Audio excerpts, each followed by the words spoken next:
Hi guys. Before we start, warning. Spoilers ahead. Today, I'm gonna explain a 2010 American science fiction and action movie called Tron Legacy.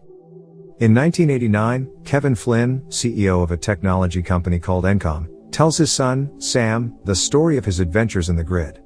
The Grid is a virtual reality where disc battles in a spectacular arena, cycles that race on ribbons of lights, and lots of miraculous things happen there. It is created by Kevin alongside Tron and CLU, who appears to be a program in Kevin's own image that could think. Sam is eager to know more about his dad's story, but is told to wait for next time as Kevin leaves for work. Before he goes, he invites his son to go to the arcade tomorrow and toss a coin to him.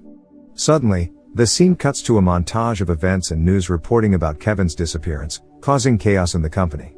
The news also tells about the Encom company, which skyrocketed to the top of the tech industry while Kevin is taking charge as the CEO. It is also discovered that in 1985 Sam's mother died because of a car crash, leaving Sam as an orphan. One of Kevin's friends, Alan Bradley, insists that Kevin is not missing and is instead pursuing his dream of discovering something magical. The scene jumps to 2010. Sam, who now becomes Encom's primary shareholder after his father's disappearance, breaks into Encom Tower and attempts to steal the company's newest operating system OS 12, but is spotted by the company's security guard. On the other hand, Richard Mackey, current chairman of the company, states that OS 12, which previously was sold free, now will be a paid software because it is claimed to be one of the safest software in the world and there is no reason to sell it for free. Sam manages to hack into the Encom system and releases the OS 12 to the public for free on its release day as part of his annual prank to the company, making Michael furious. After being chased to the top of the tower by the security guard, Sam reveals himself as the biggest shareholder of Encom and then attempts to free fall off the tower with his parachute.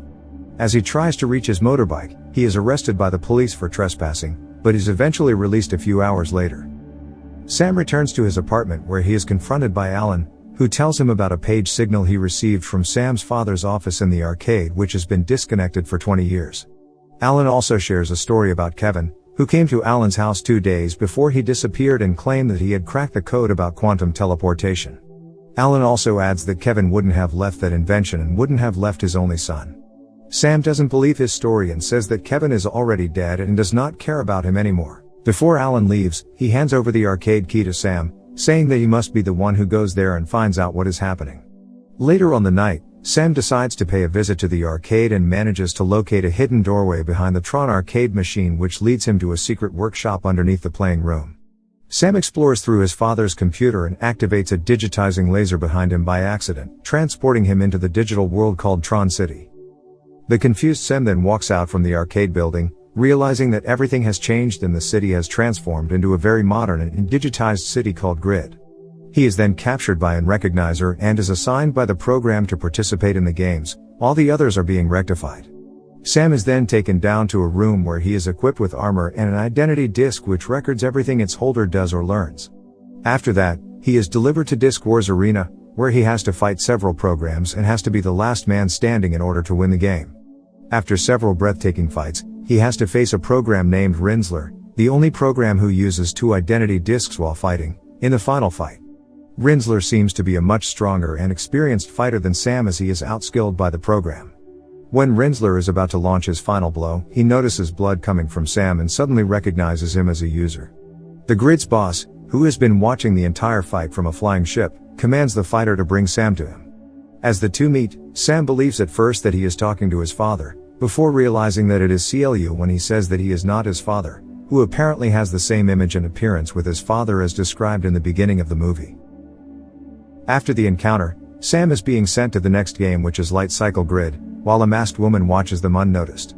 Surprisingly, he is assigned with a team challenged directly by CLU and his followers. Equipped by a futuristic motorcycle, the battle begins. Members from both teams are slowly eliminated one by one until Sam and CLU become the final survivor. Sam falls off from his bike and CLU is coming after him. Luckily, the mysterious woman comes with his futuristic car, saving him from being killed by CLU. Both of them then escape from the arena and she introduces herself as Cora while driving away the Grid. They eventually arrive at a safe house far outside the Grid, where Sam finally meets his long-awaited father and they hug.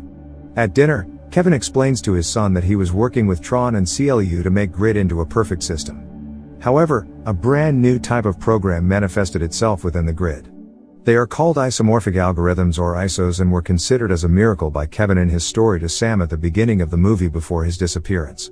Kevin felt they represented revolutionary potential to change the human condition. CLU, who saw them as aberrations, betrayed Kevin and Tron in order to take control of the system and purge it of all ISOs. Tron, who was designed to be a warrior, fought back for Kevin and was destroyed by CLU. Since then, Tron was never seen again while Kevin managed to flee. Kevin remained trapped in the grid when the portal back to the real world closed, causing him to disappear for a very long period of time. He adds that the portal can only be opened from the outside of the grid. Sam insists on taking his father out of the grid and returning home because the portal will remain open for 8 hours in grid. But Kevin refuses, as this is exactly what CLU has been planning, to lure the creator into the grid and then try to obtain his disk. Kevin's identity disk contains a lot of valuable information that will endanger the real world if it was stolen by CLU, because it will allow him to be transferred into the real world. Sam also discovers that the page signal received earlier by Alan was not sent by Kevin, but CLU. Sam is optimistic if he could make it to the portal, even without his dad, he and Alan could shut down CLU from the outside. Wanting to help, Cora hands over a map containing the location of a program named Zeus who may be able to help Sam. Against his father's wish, Sam takes his father's light cycle and goes back to the grid. Later on the night, Kevin finds his son missing and finally decides to come out of hiding to go after his son. Upon arrival, Sam abandons the light cycle in the middle of the city, causing CLU's operatives to trace its point of origin, which is Kevin's safe house. CLU and his army immediately travel to the safe house, but finding no one as Kevin has gone away. Sam is brought by a woman called Jem to Zeus's clubhouse called End of Line Club. There, he meets Castor and Castor brings him to his private room where he reveals that he is actually Zeus. He then betrays Sam to CLU, whose army, called Blackguard, suddenly appears at the club and starts killing everyone. Cora and Kevin arrive just in time to assist Sam. Unfortunately, Cora's arm is destroyed in the ensuing brawl, forcing them to flee from the club. As the trio escape, one of the Blackguards attempts to steal Kevin's disk and Zeus manages to take it from the guard. Zeus hands over the identity disk to CLU, hoping that both of them could build a mutual relationship. But, he is then betrayed by CLU, who explodes the entire club, killing both Zeus and Jem in the process. Kevin and Sam argue over their next course of action, finally decide to take a freight train called Solar Sailor to the portal. As he is repairing Cora's arm, Kevin reveals that Cora is the last surviving ISO. While on their way and waiting for Cora's system rebooting, Sam and Kevin bond with each other. Upon awakening, Cora shares her story about how she met Kevin, who saved her from an assault. She also has a desire to see what the real world looks like. Unexpectedly, the Solar Sailor's route has been diverted, taking them to a massive carrier ship, where CLU is repurposing programs in order to form his own army. As they try to find a way out, Cora decides to sacrifice herself to distract the enemy, ends up getting captured by Rinzler and is brought to CLU. When fighting with Cora, Kevin realizes that Rinzler is actually Tron, who has been repurposed by CLU. CLU gives a speech towards his army of repurposed programs about his grand plan to rule the real world. Having secured Kevin's identity disk, he is now able to take his carrier and army to invade the real world. While Kevin is trying to find a plane for their escape, Sam decides to go to CLU's command ship in order to save Cora and take back the identity disk. He manages to retrieve the disk when Rinzler suddenly comes to the ship with Cora. Both of them have a rematch, and with Cora's help, they manage to disarm him and leave him hanging over the ledge. They then escape and finally meet Kevin on the flying deck. While on their way to the portal, Kevin, Sam, and Cora are confronted and chased by CLU, Rinzler, and his Blackguards. Sam, with his machine gun, and Cora with his piloting skill manage to eliminate all the Blackguards, leaving CLU and Rinzler in the opposing team. When Kevin makes eye contact with Rinzler, he begins to regain his memories as Tron and abandons the chase, leaving CLU to pursue them alone. Suddenly, Rinzler turns back and purposely crashes his jets towards CLU's. In freefall, CLU manages to steal Rinzler's backup jet and continues his chase towards the group, leaving Rinzler to fall into the sea. As the trio fly towards the portal, Kevin asks Cora to swap their identity disk. Upon arrival at the portal's gate, they have been waited by CLU. Kevin and CLU start their conversation, where CLU claims that he was simply following the directive programmed into him. He insists that it was Kevin who betrayed his promise to make a perfect world together. Kevin accepts the fact that he was wrong at some point, and apologizes for setting CLU on such an impossible task. CLU suddenly attacks Kevin and Sam tries to fight back, but gets thrown away instead to the other side of the bridge.